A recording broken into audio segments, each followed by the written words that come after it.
Hello, ako po si John Joseph M. Reyes, ang DTF operator ng RP Santiago. Nagamit po namin ang aming machine ng 7 days na mayroong 120 na output. Ito po ang capping ng aming machine.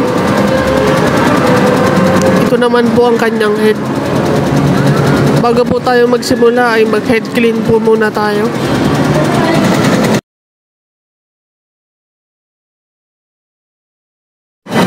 Pagkatapos po mag-head clean ay punasan lang ang wiper.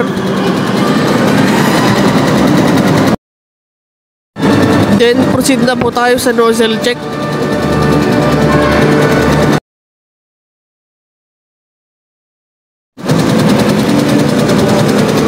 Okay naman po ang kanyang nozzle check.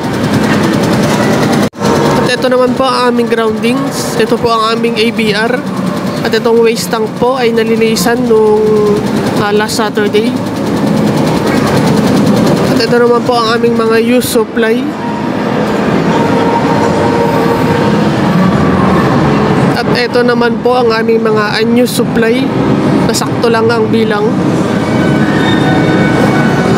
At ito naman po ang aming ink system na sakto lang din po. At dito naman po para sa aming system sa daily output recording ay updated naman po siya since last week. Yan po. And ganun din po sa aming consumable withdrawal ay updated din po. Nakagamit po kami ng 25 ng DTF film 30cm. At dito naman po sa aming DTF daily output ay updated din po this August.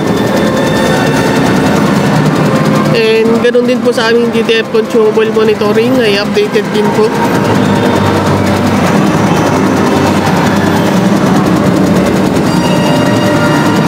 Para naman po sa aming DTF printer daily checklist ay updated din po siya this week. Yun lang po at maraming salamat po.